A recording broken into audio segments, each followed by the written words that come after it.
வணக்கம் ஃப்ரெண்ட்ஸ். ஐயனா துணை சீரியலில் இன்னைக்கு எபிசோடில் என்ன நடக்குதுன்னு பார்க்கலாம் வாங்க. நைட் ஆகுது. பாண்டி வீட்டில் இருக்க அவரோட மொபைல் ரிங் ஆகுது. எடுத்து பார்த்துட்டு கால் அட்டன் பண்ணி சொல்லு வானதிங்கிறாரு அவரு. என்ன பாண்டி பண்ணிகிட்ருக்க அப்படின்னு வானதி கேட்க, நான் சும்மா தான் அப்படியே வெளியே வந்து உட்காந்துருக்கேன், நீ என்ன பண்ணுறன்னு கேட்க, இதுக்காகவே காத்திருந்த வானதி இப்பதான் வீட்டில் சண்டை போட்டுட்டு உள்ளர வந்து உட்கார்றேன்றாங்க. அவருக்கு திக்குன்னு இருக்குது. சண்டையா ஏன்னு கேட்குறாரு பாண்டி. மெடிக்கல் ஷாப் வைக்கிறதுக்கு நகையை அடகு வச்சு காசு கொடுங்கன்னு கேட்டேன். முதல்ல தரவே மாட்டேங்கிற மாதிரி தான் பேசுனாங்க. அப்புறம் அப்படி இப்படின்னு பேசி கொடுக்குறேன்னு சொல்லிட்டாங்க அப்படின்னு வானதி சொல்ல, அப்புறம் என்ன சண்டைன்னு கேட்குறாரு பாண்டி. முழுசா கேளு பாண்டி அப்படின்னு வானதி சொல்ல, சரி சொல்லுங்கிறாரு அவரு. நகையை அடவு வச்சு காசு கொடுப்பாங்களாம். ஆனா அந்த காசை திரும்ப நான் தான் கட்டணுமா? நான் ஏன் பாண்டி கடனை கட்டணும் அப்படின்னு வானதி கேட்க, ஐயோ அப்படின்னு பாக்குறாரு பாண்டி. அந்த நகை என் கல்யாணத்துக்காக வாங்கி வச்ச நகை, அதை அடகு வச்சு எனக்கு காசு கொடுத்துட்டு அந்த நகையை நானே மீட்டுக்கணுமா? அதுக்கு எதுக்கு பாண்டி நகையை அடகு வைக்கணும்? கொடுக்குற மாதிரி கொடுத்துட்டு திருப்பி அடகு வச்சதை நானே மீட்கணுமா? அதெல்லாம் வேண்டாம், காசாவே கொடுங்கன்னு சண்டை போட்டேன். நீயே சொல்லு பாண்டி, அவங்க தானே எனக்கு இதெல்லாம் செய்யணும்னு வானதி கேட்குறாங்க. வானதியோட மனசுக்குள்ள ஒரு பேய் இல்லை, ஏகப்பட்ட பேய் பூந்து அவங்கள ஆட்டி வச்சிட்டு இருக்கு போல இருக்கு. ஏய், முதல்ல நீயே அவங்க கிட்ட போய் காசு கேட்ட, நான் தான் பார்த்துக்கலான்னு சொன்னேன் இல்லைங்கிறாரு பாண்டி. என்ன அவங்க தானே பெத்தாங்க, அப்ப என்ன செட்டில் பண்றது அவங்க கடமை தானே. என் அண்ணன் ஃபாரின் போகணும்னு கேட்ட உடனே செலவு பண்ணி அவனை அனுப்பி வச்சாங்கல்ல, எனக்கு பண்றதுக்கு என்னவா அப்படின்னு வானதி சொல்ல, ஐயோ அவங்க உன்னை பெத்ததை தவிர வேற எந்த பாவத்தடி பண்ணாங்க?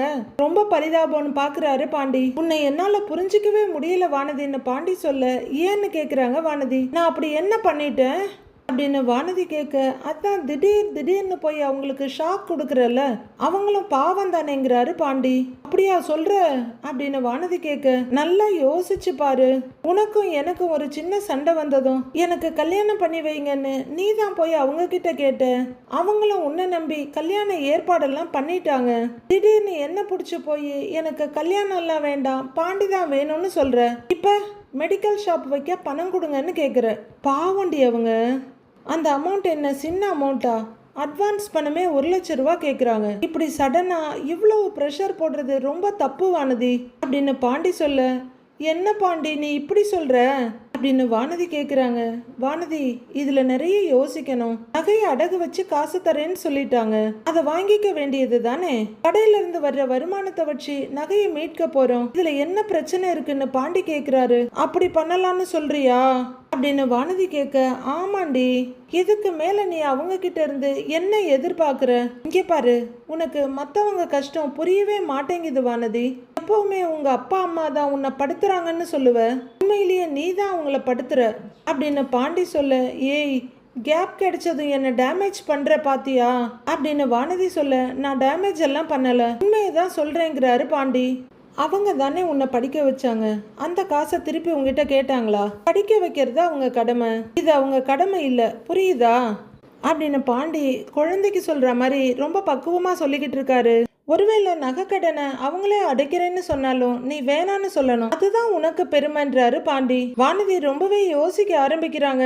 அடகு வச்ச நகைய என் பொண்ணு சம்பாதிச்சு மீட்டெடுத்தான்னு அவங்களுக்கு தெரியும் போது அது அவங்களுக்கு எவ்வளவு பெருமையா இருக்கும். பிசினஸ்ல வர்ற லாபத்துல கடன் அடைக்கிறதெல்லாம் ரொம்பவே நல்ல விஷயம், பெரிய விஷயம் வானதி. அதுதான் வானதி கெத்து. அப்பா அம்மா பணத்தெல்லாம் செலவு பண்றதுல என்ன கெத்து இருக்கு சொல்லு அப்படின்னு பாண்டி சொல்ல, அவரு சொன்னது எதுவுமே அது காதுல உரைக்கல.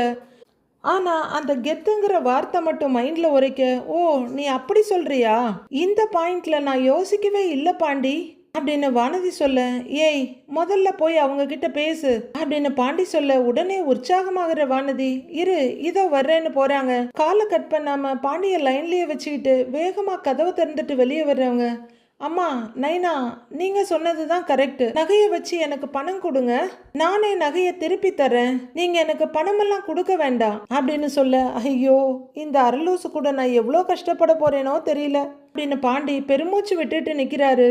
ஃபோனை எடுத்து பார்த்துட்டு, அடி பாவி, கட் பண்ணிட்டு பேச வேண்டியதானேடி, லைன்ல வச்சுக்கிட்டே பேசுற, இப்ப காலை கட் பண்ணா அதுக்கு வேற கத்துவாளே அப்படின்னு பாண்டி ஃபோன் கிட்ட புலம்பிட்டு இருக்க, நகையை நானே மீட்டுக்கிறேன், சரியா அப்படின்னு வானதியை வெளியே வந்து பேசிட்டு மறுபடியும் போனை காதுல வச்சுக்கிட்டு ரூம்குள்ள போறாங்க. பாண்டி நானு அப்படின்னு ஆரம்பிக்க, அதான் தெரியுமே, நான் சொன்னதை கேட்டுக்கிட்டே அதிசயமா இருக்கேன்றாரு அவரு. நியாயமா பட்டுச்சு, அதுதான் கேட்டேன்னு சந்தோஷமா சொல்றாங்க வானதி. சரின்னு பாண்டியன் சந்தோஷப்பட வெளியே உட்கார்ந்துருக்க அவங்க அப்பா, இந்த அறிவு கூட அவளுக்கு தானா வரல, அந்த பையன் சொல்லிதான் வருதுங்கிறாரு அவங்க அப்பா. விளங்கிடும் நினைக்கிற அவங்க அம்மா, எப்படியும் நாம கொஞ்ச நாள்ல இவகிட்ட இருந்து தப்பிச்சிடுவோம், ஆனா இவளை கண்ணாலம் பண்ணிக்கிட்டு அவன் என்ன பாடுபட போறானோ தெரியல அப்படின்னு அவங்க அம்மா இப்பவே பாண்டிக்காக பரிதாபப்பட ஆரம்பிச்சுட்டாங்க. இங்க வானதி விடாம பாண்டி கிட்ட பேசிட்டு இருக்க, பாண்டியும் பேசிக்கிட்டு இருக்காரு. ஒரு வழியா சண்டை இல்லாம சந்தோஷமா ரெண்டு பேரும் பேசி முடிக்கிறாங்க. நிலாவும் சோழனும் ரூம்ல இருக்காங்க. அவரு ஹாயா கையை தலைக்கு கொடுத்து படுத்திருக்க, கால் பக்கத்துல நிலா உட்கார்ந்துருக்காங்க மடியில தலைவணிய வச்சுட்டு. நிலா, ஒரு ரிசப்ஷனுக்கு போய் நிக்க நீ ஏன் இவ்வளவு பயப்படுற? அதுக்காக உன் அப்பா நல்லவர் நல்லா நான் சொல்லல. உங்க அப்பா அண்ணே ரெண்டு பேருமே கொஞ்சம் தில்லாலங்கடிங்க தான். ஆனா நீ கேட்டதும் உனக்கு பிடிச்ச மாதிரி கல்யாணம் பண்ணி வச்சுட்டாங்கல்ல, அப்போ அவர் கேட்கறத நாம செஞ்சு வச்சுட்டு போயிடுவோமே அப்படிங்கிறாரு சோழன். உங்களுக்கு நிறைய விஷயம் தெரியாது சோழன். எனக்கு என் வீட்டை எவ்வளவு பிடிக்கும் தெரியுமா? நான் ஸ்கூல் காலேஜ் படிக்கும் போதெல்லாம் எங்க அப்பா அண்ணனை பத்தி ரொம்ப பெருமையா சொல்லுவேன். இவ்வளவு ஏன், எங்க வீட்டில் நானே என்ன ஒரு பிரின்சஸ் மாதிரி ஃபீல் பண்ணினேன். எனக்கு ஒன்றுன்னா எங்க அப்பா வருவாரு, எங்க அண்ணன் வருவான், வேண்டியதை செய்வாங்க. அவங்க எல்லாரும் என்ன ரொம்ப லவ் பண்றாங்க அப்படின்னு நான் நிறைய நம்பினேன்.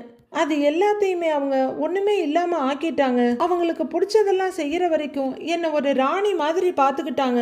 நான் விருப்பப்பட்டதை செஞ்சு திட்டு வாங்கி அடி வாங்கி என்னென்னமோ நடந்துருச்சு. போதுண்டா சாமின்னு அங்கிருந்து கிளம்பி வந்தா அப்பா கூட என்னை விடாம துரத்தி வந்து என்னெல்லாம் பண்ணுனாங்க. அப்புறம் நல்லவர் மாதிரி பேசி நம்மள அந்த வீட்டுக்கு கூட்டிட்டு போய் நீங்க நகையை திருடினதா உங்க மேல பழிய போட்டு அப்பா அப்படின்னு நிலா பயத்தோட பெருமூச்சு விடுறாங்க. விடு நிலா, அது என் மேல இருக்க கோவத்துல பண்ணினது, உன் மேல அவங்களுக்கு எந்த கோவமும் இல்லையேங்கிறாரு சோழன். அப்படி இல்ல சோழன், நாம ரெண்டு பேரும் போயிருக்கோம், உங்ககிட்ட அவங்க இப்படி டிராமா பண்ணதெல்லாம் சரியான நிலா கேக்குறாங்க. அவரு என்ன சொல்றதுன்னு தெரியாம இருக்க எனக்கு எவ்வளவு கஷ்டமா இருக்கும்னு அவங்களுக்கு தெரிய வேண்டாம். எப்பவுமே அவங்கள பத்தி மட்டுமே யோசிச்சா எப்படின்னு சொல்லுங்க. நான் இப்ப அவங்க கிட்ட இருந்து ரொம்ப விலகிட்டேன் சோழன். அவங்கள பார்த்தாலே பயமா இருக்கு. என்னைக்கு நானே எனக்கான முடிவுகளை எடுக்க ஆரம்பிச்சிட்டேனோ அன்னைக்கே என் வீடு எனக்கு சப்போர்ட் பண்றதை ஸ்டாப் பண்ணிட்டாங்க அப்படின்னு கொஞ்சம் கலங்கி போய் சொல்ற நிலா. சப்போர்ட் பண்றதை நிறுத்தினது கூட பரவாயில்ல, அவங்களுக்கு பிடிச்சதை தான் செய்யணும்னு டார்ச்சர் பண்ண ஆரம்பிச்சுட்டாங்க. நான் நேசிச்ச வீட்டை எனக்கு இப்ப பார்த்தாலே பயமா இருக்கு. இதெல்லாம் நான் உங்ககிட்ட சொன்னதில்ல சோழன். நான் எப்படி இருந்தேன், இப்ப என்னை எப்படி நடத்துறாங்க, இதெல்லாம் யோசிக்கும் போது எனக்கு இன்னும் யாருமே இல்லாம தனியா இருக்க மாதிரி தோணுதுன்னு நிலா மனசுல கிடந்த எல்லா உணர்ச்சிகளையும் கொஞ்சம் கொஞ்சமா சொல்லிட்டு இருக்காங்க. உடனே சோழன் பதறி அடிச்சு எழுந்து உட்கார்ந்து, நிலா என்ன பேசுற நீ அப்படிங்கிறவரு கையெடுத்து கையில வச்சுக்கிட்டு, இங்க பாரு நான் இருக்கேன் உனக்கு, நாங்கெல்லாம் இல்ல அப்படின்னு கேக்குறாரு. அப்படி இல்ல சோழன், இவ்வளவு பெரிய குடும்பம் இருந்தும் அவங்க யாரும் நமக்காக நிக்கலன்னா யாரும் இல்லாத மாதிரி தானே அப்படின்ற நிலா கண்ணீரோட, நான் எத்தனை தடவை அவங்கள தேடி போய் நின்ன, எனக்கும் தான் கோவம் இருந்துச்சு, அதை தாண்டி அவங்க மேல அன்பும் இருந்துச்சு, அதனாலதான் நான் போய் நின்னேன். அவங்களுக்கு அந்த அன்பெல்லாம் எங்க போச்சு சோழன்? என்ன அப்படி வெறுக்கிறாங்க, யாருமே என்ன புரிஞ்சிக்கல. வீட்டை நினைச்சு நாம பயப்படுறதெல்லாம் எவ்வளவு பெரிய கொடுமை தெரியுமா அப்படின்னு நிலா அழுதுட்டு இருக்கு. ஏய் நிலா, அழாத சொல்றேன்ல அப்படின்னு கன்னத்துல வழியிற கண்ணீரை தொடச்சி ஆறுதல் சொல்றாரு சோழன். நிலாவும் மனசு வெதும்பி அழுதுகிட்டே சோழனோட தோல்ல சாஞ்சிக்கிறாங்க. ரொம்ப நேரம் அவங்க அழுதுகிட்டே இருக்க, விடு நிலா, எல்லா அப்பா அம்மாவும் அப்படிதான், அவங்க சொல்றத நாம கேக்குற வரைக்கும் தான் பாசம்லாம். நீ அவங்களுக்கு பிடிச்ச மாதிரி இருந்தப்போ ராணி மாதிரி பாத்துக்கிட்டாங்கன்னு நீயே சொல்லியிருக்க. ஆனா நீ என்ன மாதிரி ஒரு ஆளெல்லாம் போய் பிடிச்சிருக்குன்னு சொல்றல்ல, அதெல்லாம் அவங்களால புரிஞ்சிக்க முடியாது. அவங்க விருப்பப்படவும் மாட்டாங்க. அவங்கள சாட்டிஸ்ஃபை பண்றதெல்லாம் ரொம்ப கஷ்டம் நிலா, நீ விடு அப்படின்னு ஆறுதல் படுத்துறாரு.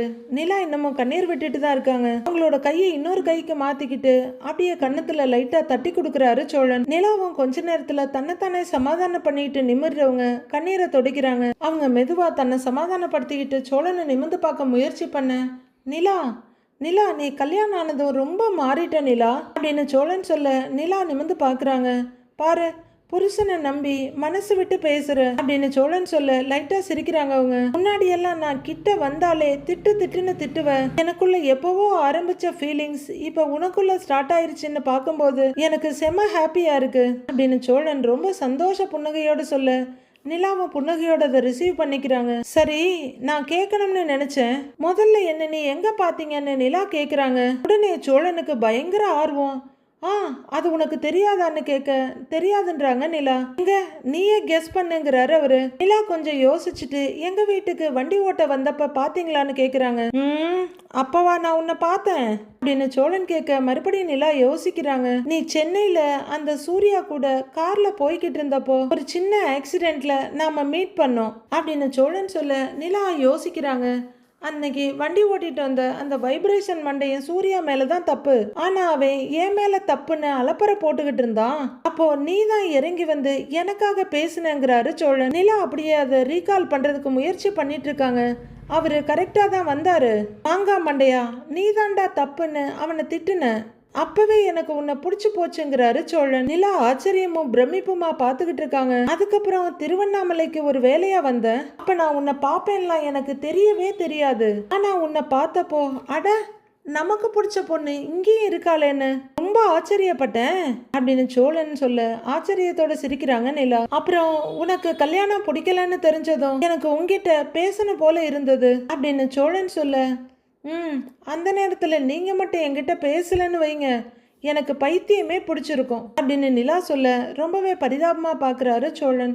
ஷேர் பண்றதுக்கு ஒருத்தர் கூட இல்லை அந்த வீட்டில். எப்பவுமே எனக்கு சப்போர்ட் பண்ற அண்ணி கூட எங்க அப்பா அம்மா பக்கம்தான் நின்னாங்க. உங்ககிட்ட பேசும்போது தான் எனக்கு கொஞ்சம் ரிலாக்ஸா இருக்கும் அப்படின்னு நிலா சொல்ல தெரியும் நிலா, அப்பதான் எனக்கு உன்னை பத்தி நல்லா புரிஞ்சுது, அதனாலதான் உன்னை அங்கிருந்து கூட்டிக்கிட்டு வரணும்னு நினைச்சேன் அப்படின்னு சோழன் சொல்ல அப்படின்னு பாக்குற நிலா. சரி அதெல்லாம் விடுங்க, எப்ப என்ன லவ் பண்ண ஆரம்பிச்சீங்க அப்படின்னு நிலா கேக்குறாங்க. என்னதான் இருந்தாலும் தெரிஞ்சே இருந்தாலும் தம்பதிகளுக்குள்ள இந்த மாதிரி விஷயத்த பேசிக்கிறது, அதுவும் திரும்ப திரும்ப ரீகால் பண்ணிக்கிறது ரொம்பவே ஒரு சுகமான அனுபவமா தாங்க இருக்கும். அது நிலா பார்த்தப்பவே பிடிச்சிருச்சு அப்படின்னு சோழன் சொல்ல பாடுறான்னு பாக்குறாங்க நிலா. அப்புறம் மறுபடியும் உன்னை திருவண்ணாமலையில பார்க்கவும் சரி இதுதான் லவ்னு கன்ஃபார்ம் பண்ணிக்கிட்டேன் அப்படின்னு சோழன் சொல்ல சிரிக்கிறாங்க நிலா. அப்புறம் உனக்காக வீட்டுல கல்யாண ஏற்பாடெல்லாம் பண்றாங்கன்னு தெரிஞ்சதும் இந்த ஹார்ட் எப்படி வலிச்சது தெரியுமா? சரி நமக்கு அதிர்ஷ்டம் இல்ல, எங்க இருந்தாலும் நல்லா இருக்கட்டும்னு நினைக்கும் போதுதான் அப்படின்னு சோகமா சொல்ற சோழன்.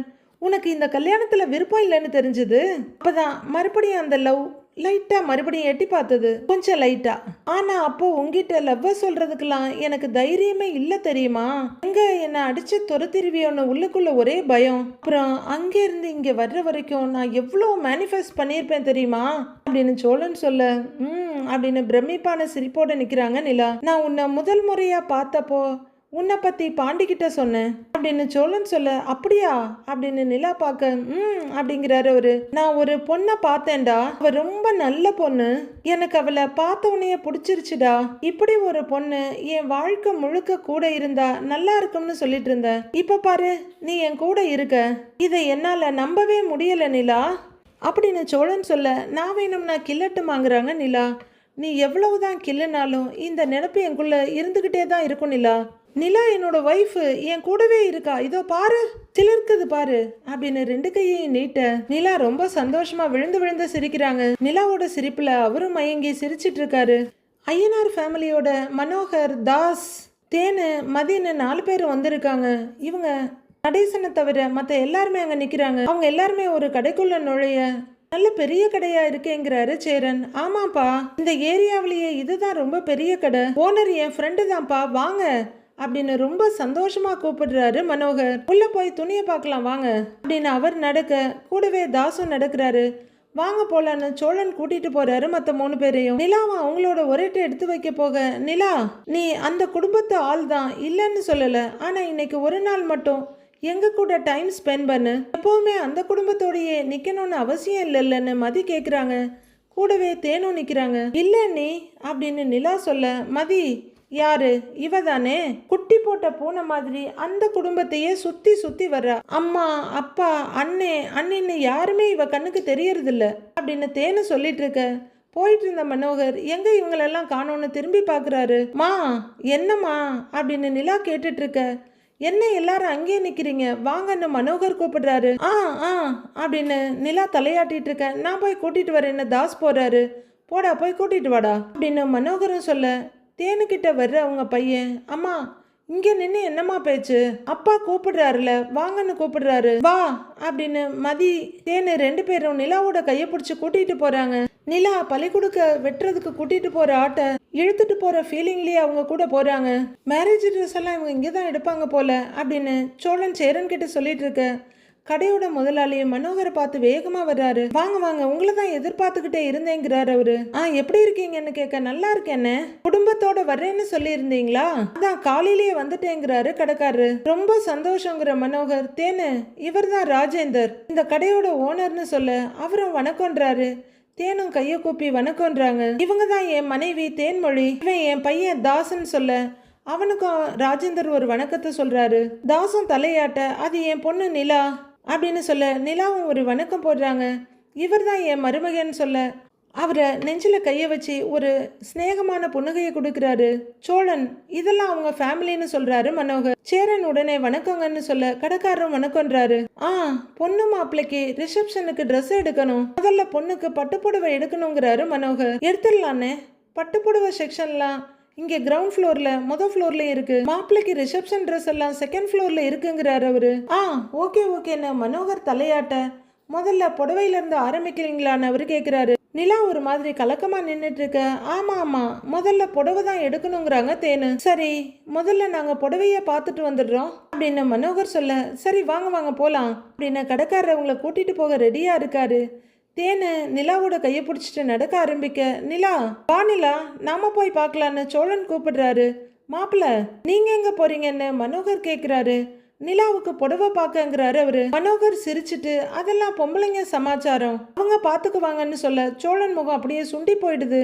நாம போய் உங்களுக்கு ட்ரெஸ் எடுப்போம் வாங்க அப்படின்னு மனோகர் கூப்பிட சோழன் ரொம்பவே தயங்கிட்டு, இல்ல நான் போய் செலக்ட் பண்ணி கொடுத்தாதான் நிலா ஓகே சொல்லுவா, இல்ல நிலா அப்படின்னு உடனே நிலாவை துணைக்கி கூப்பிடுறாரு சோழன். நிலா உடனே அவங்க அப்பாவை பார்க்க, சரி அப்படியே இருந்தாலும் நிலா ஒரு 2-3 சாரி எடுப்பா, அதுல ஒரு புடவையை நீங்க செலக்ட் பண்ணா போதாதான்னு கேக்குறாரு மனோகர். சோழனும் நிலாவும் ஒருத்தர் பார்த்துட்டு நிக்க, அவங்க நிறைய டைம் எடுத்துக்குவாங்க மாப்பிள்ள, அதுக்குள்ள நாம போய் எல்லாருக்கும் ட்ரெஸ் எடுத்துடலாம் வாங்கன்னு மனோகர் கூப்பிடுறாரு. இதுல ஏதாவது உள்குத்து இருக்குமோ அப்படின்னு சோழன் யோசிச்சுட்டு இருக்கும் போதே, நீங்க போய் புடவைய பாருங்கன்றாரு மனோகர்.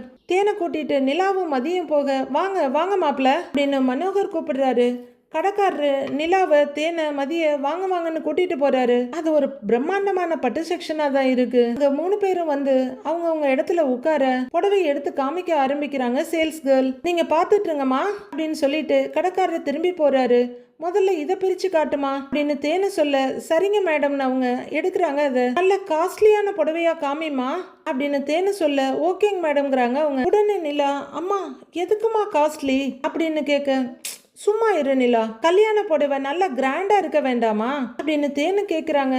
அம்மா கல்யாணமே முடிஞ்சிருச்சு, அப்புறம் எதுக்கு காஸ்ட்லி புடவைங்கிறாங்க நிலா. அதுக்காக நம்ம சைட்ல இருந்து எடுக்க வேண்டிய கல்யாண புடவைய எடுக்காம இருக்க முடியுமா சொல்லு, நாம எடுத்துக்கலாம், எடுத்து ஏதாவது விசேஷம் வரும்ல அப்ப கட்டிக்கொன்றாங்க அவங்க அம்மா. நிலா யோசனையா பார்த்துட்டு இருக்க, ஆமா இப்ப அடுத்து வளைகாப்பு வரும், அதுக்கு கூட நீ கட்டலாம் இல்லங்கிறாங்க மதி. உடனே நிலா கொஞ்சம் வெக்கத்தோட, அண்ணி சும்மா இருங்க நீங்கிறாங்க.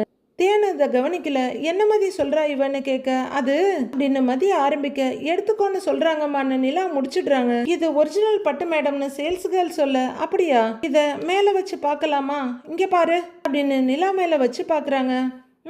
இதே மாதிரி நிறைய ஜரி வச்சு காமி அப்படின்னு தேனு சொல்ல, நிலா அந்த பக்கம் எட்டி பார்த்துட்டு, அம்மா இது என்னம்மா 1,10,000 ரூபா போட்டிருக்குன்றாங்க, கல்யாண புடவையெல்லாம் அப்படிதாண்டி இருக்கும் அப்படின்னு அவங்க அம்மா சொல்ல, நிலா அப்படி அசந்து போய் உட்கார்ந்துருக்காங்க. அதை காமி இதை காமின்னு ஏகப்பட்ட புடவையை எடுத்து போட்டு கலைச்சு பார்த்துட்டு இருக்காங்க. அப்பவும் அவங்க அம்மாவுக்கு சாட்டிஸ்பாக்சன் வரல, மறுபடியும் காமிக்க சொல்லிக்கிட்டே இருக்காங்க. ஒவ்வொரு புடவையா எடுத்து நிலா மேல வச்சு பாக்குறாங்க. நிலாவும் கஷ்டப்பட்டு பொறுத்துக்கிட்டு உட்கார்ந்துருக்காங்க. மனோகர் சேரன் சோழன் இவங்களெல்லாம் கூட்டிட்டு மாடிக்கு வர, வாங்க சார் சொல்லுங்க சார்னு கேக்குறாரு சேல்ஸ்மேன். ரிசப்ஷனுக்கு மாப்பிள்ளைக்கு ட்ரெஸ் எடுக்கணும் அப்படின்னு மனோகர் சொல்ல, கோட் ஷூட் மாதிரி பாக்குறீங்களாங்க சார் இல்ல ஷெர்வானியான்னு கேக்குறாரு அவரு. உடனே சோழன் கோட்டு தானே என்னன்னு கேட்க, நீ அதானேடா கேட்டேங்கிறாரு சேரன். அப்படின்னு சோழன் ஏதோ சொல்ல வர, நீங்க ரெண்டுமே காட்டுங்க, மாப்பிளைக்கு எது பிடிச்சிருக்கோ அதை எடுத்துக்குவாருன்றாரு மனோகர். அப்போ வாங்க சார் உள்ளருதான் இருக்கு, உள்ளர போய் பார்க்கலான்னு கூப்பிட சரின்னு மனோகர் போக மத்தவங்களும் பின்னாடியே போறாங்க. சார் நீங்க கேட்ட ஷெர்வானி கோட்டெல்லாம் இங்கேதான் இருக்கு பாருங்க அப்படின்னு ஒரு ஹேங்கரை காட்டுறாரு. பாருங்கன்னு சோழன் கிட்ட சொல்றாரு மனோகர். வா வந்து பாருன்னு சேரன் கூப்பிடுறாரு. கூடவே பாண்டி பல்லவன்லாம் வந்து நிக்க எல்லாருக்கும் அடுத்து தாஸ் வர்றாரு. தாஸும் மனோகரும் ஒரு பேக் பக்கமா மெதுவா சாஞ்சிட்டு இருக்க சோழன் அப்படியே பார்க்க ஆரம்பிக்கிறாரு. அண்ணே நல்லா இருக்கானே அப்படின்னு ஒரு டார்க் ஆலிவ் கிரீன் கோட் எடுத்து காமிக்க, நல்லா இருக்குடாங்கிற சேரன். நல்லா இருக்கு இல்லைங்க சார் அப்படின்னு மனோகர் கிட்ட திரும்பி கேட்கிறாரு. அப்படின்னு அவரும் தலையாட்ட வேற பாப்போம்னு சோழன் அதை மறுபடியும் ஹேங்கர்ல மாட்டுறாரு. பல்லவன் லைட்டான ஆர்வத்தோட பாத்துட்டு இருக்க பாண்டி கொஞ்சம் அன்னீசியா நின்னுட்டு இருக்காரு. அடுத்ததா மெஜிஷியன் போடுற மாதிரி ஒரு ஷெர்வானி எடுத்து காமிச்சு, அண்ணே இது எப்படி இருக்குன்னு சொல்ல, அதுவும் நல்லா இருக்குங்கிறாரு சேரன். இதுவும் நல்ல கலர் தான்டான்னு அவர் சொல்ல, நல்லா இருக்குல்ல அப்படிங்கிறாரு சோழன். வேற ஏதாவது பாருனேங்கிறாரு பல்லவன். வேற ஏதாவது பெட்டரா இருக்கான்னு பாக்குறேன்னு சோழன் திரும்புறாரு. மனோகர் கிட்ட தாஸ் பயங்கர கோவத்துல பொறுமிட்டு இருக்காரு. இந்த மாதிரி ட்ரெஸ் எல்லாம் கண்ணால கூட பாத்துருக்க மாட்டானுங்க, இப்ப நம்ம தயவுல தான் வாங்கவே போறானுங்கிறாரு அவரு. மனோகரம் பல்ல கடிச்சிட்டு ஆமாமான்னு தலையாட்டிட்டு நிக்கிறாரு. அடுத்ததா ஒரு கிரீம் கலர்ல ஷெர்வானி எடுத்துக்கிட்டு பாண்டி இங்க வாடான்னு கூப்பிடுறாரு சோழன். ஏண்டான்னு கேட்க இங்க வா அப்படின்னு கூப்பிட வந்து நிக்கிறாரு. எடுத்த ட்ரெஸ்ஸ பாண்டியோட உடம்புல வச்சு பாக்குறாரு சோழன். டேய் உனக்கு நல்லா இருக்குடா எடுத்துக்கிறியான்னு கேக்குறாரு சோழன். உனக்கு தாண்டா எடுக்க வந்திருக்கோம், நீயே எடுறாங்கிறாரு பாண்டி. டேய் அப்படிங்கிற சோழன், அண்ணே இதோ பாருன்னு அவர் கையில கொடுக்க அவர் கையில வாங்குறாரு. நல்லா இருக்குல்ல இவனுக்கு அப்படின்னு கேட்க அவரும் அதை ஆசையா வாங்கி பார்த்துட்டு இருக்காரு. அவர் உள்ளர விலைய பார்த்துட்டு, ஏய் 25,000 ரூபாய் போட்டிருக்குடாங்கிறாரு அவரு. 25,000 போட்டிருக்கா, எங்க குடு அப்படின்னு சோழனும் வாங்கி பாக்குறாரு. அவ்வளவானு அப்படின்னு பாண்டி கேட்க சோழனும் பார்த்துட்டு ஆமாண்டாங்கிறாரு. இத பாருன்னு 4,000 ரூபாய் போட்டிருக்குன்னு பல்லவன் ஒன்ன காமிக்கிறாரு. அப்படின்னு ஒரு கேவலமான பார்வையோட மனோகர் அவங்கள பார்த்துட்டு இருக்க, ஏன்பா நல்ல சட்டையெல்லாம் பார்த்துருக்கவே மாட்டானுங்க போல இருக்கேவனுங்க அப்படிங்கிறாரு தாஸ்.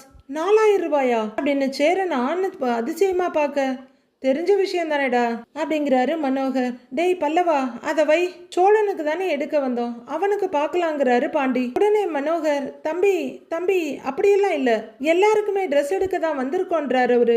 விலைய பத்தி எல்லாம் யோசிக்காதீங்க, உங்களுக்கு பிடிச்சிருக்கான்னு மட்டும் சொல்லுங்க, காசு விலையெல்லாம் ஒரு பிரச்சனையே இல்ல அப்படின்னு மனோகர் சொல்ல எல்லாரும் ஒருத்தர் பாத்துக்கிறாங்க. அப்புறமா 4 பேரும் ஆளுக்கு ஒரு பக்கமா திரும்பி அங்கங்க பாத்துக்கிட்டு இருக்காங்க. சேரன் ஒரு பாக்ஸ் எடுத்து பார்த்துட்டு மறுபடியும் உள்ளர வைக்க அதை பார்த்துக்கிட்டு இருக்க மனோகர் தாச ஒரு பார்வை பார்த்துட்டு, தம்பி பாருங்க எப்பவாவது தானே இந்த மாதிரி ட்ரெஸ் எல்லாம் எடுப்பீங்கன்றாரு மனோகர். ஆமாங்க சார், அடிக்கடி ட்ரெஸ் எடுக்கிற பழக்கம் எங்க வீட்டுல இல்லங்கிறாரு அவரு. சேரன் அடுத்து ஒரு ஷர்ட் எடுத்து அதை விலைய பார்த்துட்டு இருக்க, தம்பி ஏன் விலையவே பார்த்துக்கிட்டு இருக்கீங்க, நீங்களா பே பண்ண போறீங்க அப்படின்னு மனோகர் சொல்ல, சுரீர்னு கத்தியில குத்துன மாதிரி பாக்குறாரு சேரன்.